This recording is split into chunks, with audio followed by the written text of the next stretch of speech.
शांत मन,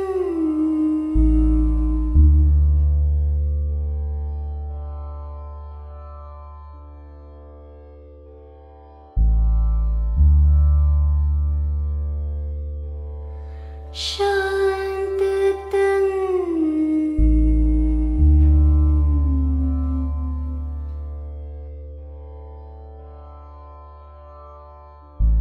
शांत रहे वातावरण।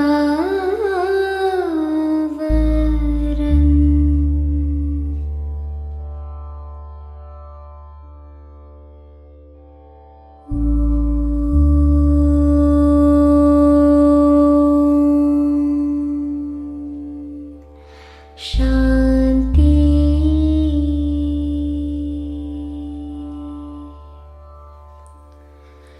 जीवन शांति,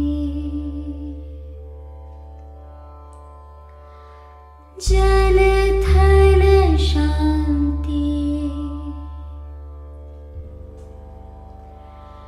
पृथ्वी शांति, सृष्टि शांति,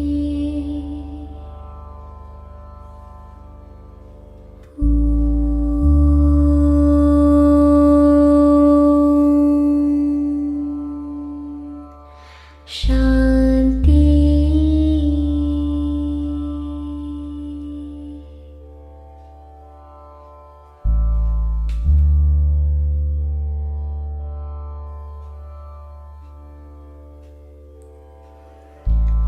जब हो शांति की अभिलाषा,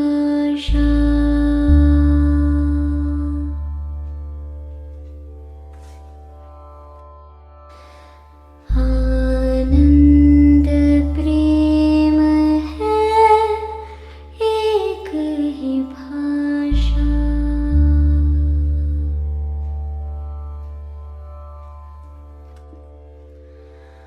क्रोध मोह अहंकार जो छोड़े,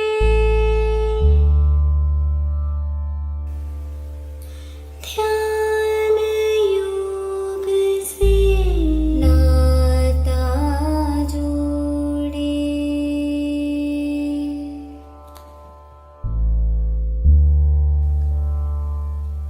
शांति कोई मंत्र नहीं है,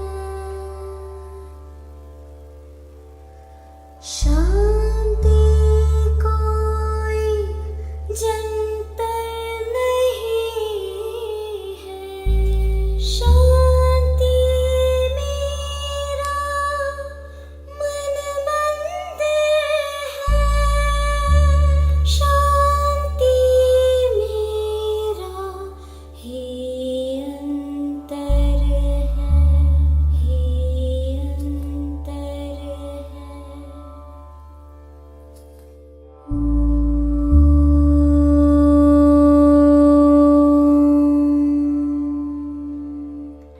शांति। शांति। शांति।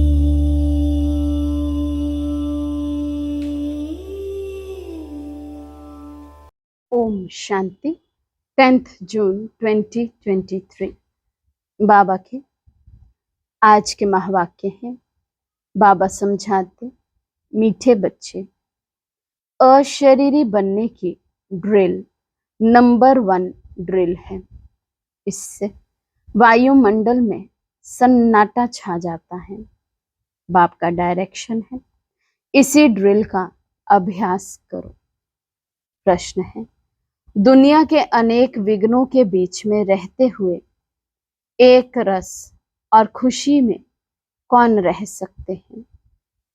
बाबा समझाते, जो किसी भी विघ्न की परवाह नहीं करते। तुम्हारे दुश्मन तो अनेक हैं, विघ्न डालेंगे, कलंक लगाएंगे, गाली देंगे, लेकिन याद रहे कि कलंक लगने से ही तुम कलंगीधर बनते हो।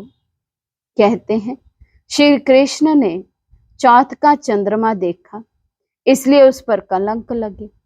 लेकिन अभी तुम बच्चों पर बहुत कलंक लगते हैं। अंत में तुम भी कहेंगे, हे भारतवासियों, देखो तुमने बहुत कलंक लगाए और हम अभी कलंगीधर बनते हैं। ओम शांति। बच्चों प्रति शिव बाबा का फरमान है। शिव बाबा कहते हैं, मैं ड्रिल टीचर हूं ना। कहते हैं अशरीरी भव। बच्चे स्वधर्म में टिक जाओ, मन मना भव मामेकम याद करो। ये तो जानते हो अब धर्म की गलानी है। गीता में है यदा यदा ही धर्मस्य। ये श्लोक जन्म जन्मांतर हम गाते आए हैं। जब से भक्ति मार्ग शुरू हुआ गीता का पाठ करते आए हैं, शिव बाबा की पूजा करते आए हैं। वही शिव बाबा अब कहते हैं मामेकम याद करो। तुम पर फिर से माया का परछाया पड़ गया है। अब मैं आया हूं माया पर जीत पहनाने के लिए।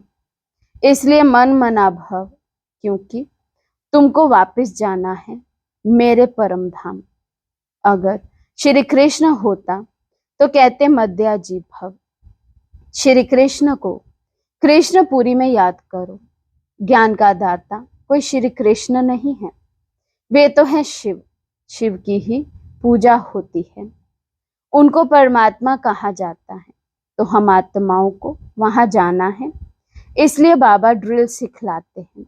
ये है नंबर 1 ड्रिल, मन मना भव अशरीरी भव। तुम सब ब्राह्मण उनको याद करेंगे। अगर कोई शूद्र यहाँ और कोई ख्यालात में बैठा होगा तो वायुमंडल को खराब कर देगा। उस एक को जब सभी याद करेंगे तो सन्नाटा छा जाएगा। जैसे कोई मरता है तो सन्नाटा हो जाता है, आत्मा के अशरीरी होने का प्रभाव पड़ता है। तो अब बाबा कहते हैं तुम सब आत्माओं को वापस ले जाऊंगा। काल तो एक आत्मा को ले जाता है ना।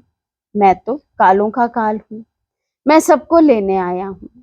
और मैं आता हूं साधारण ब्रह्मा तन में। मैं मनुष्य सृष्टि का बीज रूप चैतन्य हूं। मैंने ही गीता सुनाई थी। देखो तुम्हारे पर अब कलश रखा है ना। श्री कृष्ण की गोपियों को भी कलश दिखाते हैं। कहते हैं श्री कृष्ण ने मटकी फोड़ी। अब वे मटकी काहे की? तुम्हारे सिर पर जो विकारों की मटकी है उनको तोड़ते हैं और ज्ञान अमृत का कलश देते हैं। बाकी सतयुग में थोड़ी ही कोई ऐसी बात हो सकती है। गोपियां तुम हो। गोपी वल्लभ की गोपियों पर जो जहर का कलश था वे फोड़ ज्ञान अमृत का कलश रखते हैं। तो इसमें बुद्धि बहुत अच्छी चाहिए, तब धारणा हो सकेगी। गोपियों का वल्लभ तो है शिव बाबा। श्री कृष्ण को वल्लभ नहीं कह सकते। लिखा है कि गोपियों को भगाया, अब बाप थोड़ी भगाएंगे। ये तो कायदा नहीं है।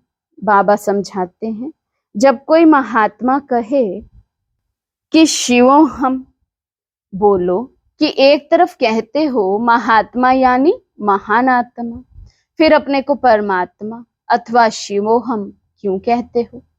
महान आत्मा तो पवित्र आत्मा ठहरे। ये राज समझाना है। इसको ज्ञान का धर्म युद्ध कहा जाता है। उन्हों के पास है शास्त्रों की मत और तुम्हारे पास है श्रीमत। बाबा कहते हैं मैं आता ही तब हूं जब राजयोग सिखलाना है। भारत के ऊपर ही ये सारा खेल है। हीरो हीरोइन का पाठ भारतवासियों को मिला हुआ है। वास्तव में वंदे मातरम भी इन माताओं को कहा जाता है। वे लोग तो भूमि को मातरम कहते हैं। भूमि तो तत्व है, उनको थोड़ी माता कहा जा सकता है। इस धरनी में रहने वाली तुम माताएं हो, तुमको वंदे मातरम कहा जाता है। वे भूमि को वंदे मातरम कहते हैं तो भूत पूजा हो गई। अभी तुम बच्चे योग बल से अपनी बादशाही लेते हो। सब मेहनत करते रहते हैं पवित्र बन बादशाही लेने लिए। जिस तरफ साक्षात सर्वसमर्थ सर्वशक्तिमान है, उनकी ही जीत होनी है। परमात्मा की महिमा बिल्कुल अलग है। वे आकर ड्रिल सिखलाते हैं कि मामेकम याद करो, और सब तुमको दुख देने वाले हैं, सभी दुश्मन बन विघन डालते हैं। ये कोई नई बात नहीं है। हमको कोई दुनिया की परवाह थोड़ी है। श्री कृष्ण के लिए कहते हैं, चौथ का चंद्रमा देखा तब इतनी गाली खाई। कलंक जिन पर लगाते हैं वही फिर कलंगीधर बनेंगे। फिर अंत में कहेंगे, अरे भारतवासियों, तुमने हमें कितनी गाली दी। देखो हम ये बन रहे हैं, राज्य भाग्य ले रहे हैं। लड़ाई के मैदान पर तो बहुत सहन करना पड़ता है, तो जो राज्य भाग्य देते हैं उन पर बलिहार जाना पड़ता है। ये शिव बाबा समझा रहे हैं। ये दादा अपने को भगवान नहीं समझते हैं, इसलिए शिव बाबा कहते हैं, बच्चे ये तुम्हारा कल्प कल्प का पाठ है। तुम भी कहेंगे, जब जब धर्म की गलानी होती है तब बाबा आते हैं। अब बाबा आया हुआ है और हम बाबा से वर्षा ले रहे हैं। निमंत्रण पत्र में भी लौकिक बाप के हद के वर्षे और पारलौकिक बाप के वर्षे वाली पॉइंट बहुत अच्छी लिखी हुई है। बेहद के बाप से ही बेहद का वर्षा मिलता है। लक्ष्मी नारायण को बेहद का वर्षा किसने दिया? बाबा ने। तो ये सब समझने की बातें हैं। हमारा ये सितम सहन करने का भी पाठ है। 21 जन्मों के लिए बादशाही मिलती है, तो इसमें मेहनत करनी पड़ती है। गाया जाता है, son shows father, student shows teacher. अब तुम्हारा रियल पाठ है। तुम समझा सकते हो, वही बाप टीचर सतगुरु है। वही मनुष्य सृष्टि का बीज रूप रचयिता है। जब जीव आत्माओं का बाप है, उनको सर्वव्यापी कैसे कहेंगे? बाप तो ऊपर रहने वाला है, तब तो दुख में उनको याद करते हैं। वे आते तब हैं जब धर्म गलानी होती है। बाबा कहते हैं, हमारी जन्मभूमि भारत के रहवासी जब दुखी होते हैं तब मुझे आना पड़ता है। परमात्मा की जन्मभूमि भारत है। ये अक्षर कोई के मुख से कभी निकलेगा नहीं। अगर सब परमात्मा हो तो सबकी जन्मभूमि भारत होगी। बाबा कहते हैं, सभी प्रेस्पिएटर्स को मैं मुक्ति धाम ले जाता हूँ। जब उन्हों को ये मालूम पड़े कि हमको मुक्ति देने वाला बाबा है, वे भारत में जन्म लेते हैं, तो भारत बहुत बड़ा भारी तीर्थ बन जाए। समझो, सभी को मालूम पड़े परंतु आ कैसे सके? सभी तो भारत में आ ना सके। इतना तो अन्न नहीं है भारत में। ये सुनकर बहुत बहुत खुश होंगे कि ओहो, हमारा बाबा जो इन गुरुओं आदि को भी मुक्ति देते हैं, उनका जन्म भारत में होता है। पहचानेंगे तो नॉलेज से ना, और क्या देखेंगे? ब्राह्मणों में जब किसी की सोल आती है तो उनके भी बोलने से पहचानते हैं ना। बिगर बोलने पहचान कैसे हो सकती? बात करने से मालूम पड़ेगा बरोबर फलानी आत्मा है। शिव बाबा भी जब नॉलेज दे तब समझे कि शिव बाबा बोलते हैं। ज्ञान ये तो दे ना सके, ये सिवाय बाप के कोई समझा ना सके। कभी कभी कोई कहते हैं हम शिव बाबा से बात करें, परंतु उनको पहचानेंगे कैसे? समझ भी नहीं सकेंगे। बुद्धि से समझना चाहिए कि ये नॉलेज बाबा के सिवाय कोई दे नहीं सकता। देखो कहाँ कहाँ बच्चियां बिगर देखे तड़प रही हैं शिव बाबा से मिलने। जरूर उनकी ताकत है जो खींचती है, कशिश होती है, तो उन्हों को सफेद पोश का साक्षात्कार कराते हैं। इसलिए बाबा कभी हमारी ड्रेस बदलने नहीं देते हैं, तो उनकी नॉलेज से मालूम पड़ता है। बहुतों को भिन्न भिन्न प्रकार के साक्षात्कार भी होते हैं। परंतु उनसे क्या फायदा? तुम्हारा काम नॉलेज से है, ये नॉलेज कोई दे ना सके। तो ये सारा गुप्त पाठ है।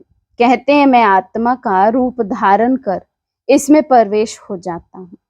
तो ये नॉलेज इतनी बाबा ही देते हैं, हम थोड़े ही जानते थे। बाबा देखो कितनी कमाल करते हैं, कहते हैं मुझे अपना वारिस बनाओ, मैं तुम्हारी इतनी सेवा करूंगा जो तुम्हारा बच्चा भी कभी नहीं कर सकेगा। मैं तुमको 21 जन्म के लिए राज्य भाग्य दूंगा, फिर भी अगर वारिस ना बनाए तो तकदीर कहा जाता। तुम बच्चियां जानती हो, हम शिव बाबा से वर्षा लेने लिए यहाँ आए हैं। शिव बाबा को और वैकुंठ को तुम सिवाय दिव्य दृष्टि के देख ना सको। ज्ञान तो बिल्कुल क्लियर मिल रहा है। हमको बाबा राजयोग सिखलाते हैं। ऊंचते ऊंच वर्षा है वैकुंठ की बादशाही, सो भी पढ़ाई से मिलती है। कोई भी राजयोग सिखला ना सके। हम नर से नारायण बनते हैं। ये राजयोग सिखलाते ही अंत में है, तब तो फिर सतयुग में राजा रानी बनेंगे। ये मूसलों की लड़ाई प्रसिद्ध है। गीता में देवी देवता धर्म की स्थापना हुई। उस समय तो और कोई धर्म था नहीं, वे सब कहाँ गए? विनाश हुआ। बिल्कुल सहज बात है। ट्रेन में तो तुम बच्चे बहुत सर्विस कर सकते हो, फिर भी प्रजा तो बन जाएगी। गाड़ी का डिब्बा ही तुम्हारी प्रजा बन जाएगी। बैठकर सुनेंगे तो उनको बहुत अच्छा लगेगा। लिटरेचर हाथ में होना चाहिए, साथ में लाडला श्री कृष्ण भी होना चाहिए। अच्छा, मीठे मीठे सिक्के लदे बच्चों प्रति माता पिता बाप दादा का याद प्यार और गुड मॉर्निंग। रूहानी बाप की रूहानी बच्चों को नमस्ते। हम रूहानी बच्चों की रूहानी बाप दादा को दिल व जान सिक व प्रेम से नमस्ते नमस्ते नमस्ते जी। धारणा के लिए मुख्य सार। फर्स्ट पॉइंट, 21 जन्मों की तकदीर बनाने के लिए शिव बाबा को अपना वारिस बनाना है। हर कर्म से बाप, टीचर, सतगुरु तीनों का शो करना है। सेकंड पॉइंट, ज्ञान क्लियर मिल रहा है, इसलिए साक्षात्कार की आश नहीं रखनी है। साक्षात सर्वसमर्थ बाप हमारे साथ है, इसलिए विघ्नों से घबराना नहीं है। आज का वरदान है, मेरा बाबा के स्मृति स्वरूप द्वारा समर्थियों का अधिकार प्राप्त करने वाले समर्थ आत्मा भव। मेरा बाबा के स्मृति स्वरूप द्वारा समर्थियों का अधिकार प्राप्त करने वाले समर्थ आत्मा भव। कल्प पहले की स्मृति आते ही बच्चे कहते तुम मेरे हो, और बाप कहते तुम मेरे हो। इस मेरेपन की स्मृति से नया जीवन, नया जहां मिल गया और सदा के लिए मेरा बाबा इस स्मृति स्वरूप में टिक गए। इसी स्मृति के रिटर्न में समर्थी स्वरूप बन गए, जो जितना स्मृति में रहते हैं उतना उन्हें समर्थियों का अधिकार प्राप्त होता है। जहां स्मृति है वहां समर्थी है ही। थोड़ी भी विस्मृति है तो व्यर्थ है। इसलिए सदा स्मृति स्वरूप सो समर्थ स्वरूप बनो। स्लोगन है, हार्ड वर्कर के साथ साथ स्थिति में भी सदा हार्ड अर्थात मजबूत बनो। मातेश्वरी जी के मधुर महावाक्य। सार है, सृष्टि की आदि कैसे होगी। बहुत मनुष्य ये प्रश्न पूछते हैं कि परमात्मा ने सृष्टि कैसे रची है, आदि में कौन सा मनुष्य रचा। अब उसका नाम रूप समझना चाहते हैं। अब उस पर उन्हों को समझाया जाता है कि परमात्मा ने सृष्टि की आदि ब्रह्मा तन से की है। पहला आदमी ब्रह्मा रचा है। तो जिस परमात्मा ने सृष्टि की आदि की है, तो अवश्य परमात्मा ने भी इस सृष्टि में अपना पाठ अवश्य बजाया है। अब परमात्मा ने कैसे पाठ बजाया? पहले तो परमात्मा ने सृष्टि को रचा, उसमें भी पहले ब्रह्मा को रचा। तो गोया पहले ब्रह्मा की पवित्र आत्मा हुई, वही जाकर श्री कृष्ण बने। उसी तन द्वारा फिर देवी देवताओं के सृष्टि की स्थापना की। तो दैवी सृष्टि की रचना ब्रह्मा तन द्वारा कराई। तो देवी देवताओं का आदि पिता ठहरा ब्रह्मा। ब्रह्मा सो श्री कृष्ण बनते हैं। वही श्री कृष्ण का फिर अंत का जन्म ब्रह्मा तन में है। अब ऐसे ही सृष्टि का नियम चलता आता है। अब वही आत्मा सुख का पाठ पूरा कर दुख के पाठ में आती है। तो रजो तमो अवस्था पास कर फिर शूद्र से ब्राह्मण बनते हैं। तो हम हैं ब्रह्मावंशी, सो शिववंशी, सच्चे ब्राह्मण। अब ब्रह्मावंशी उसको कहा जाता है जो ब्रह्मा के द्वारा अविनाशी ज्ञान लेकर पवित्र बनते हैं। तो इससे सिद्ध है कि इस सृष्टि का आदि पिता है बाबा ब्रह्मा। अच्छा, ओम शांति।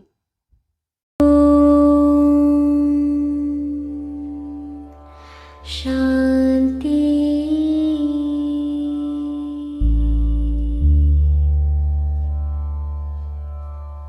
शांत मन।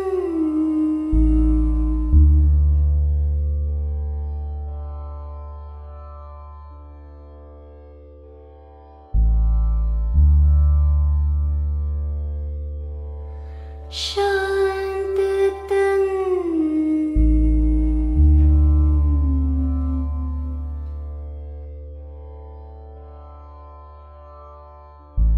शांत रहे वातावरण।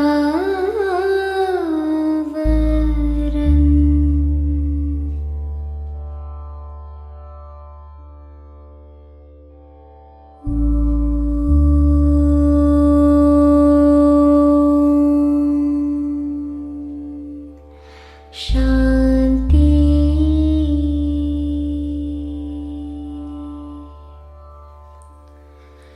जीवन शांति। जल थल शांति।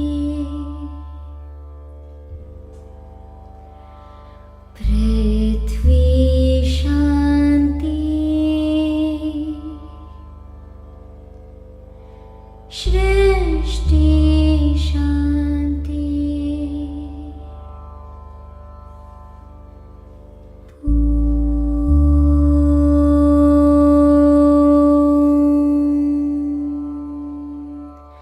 शांति।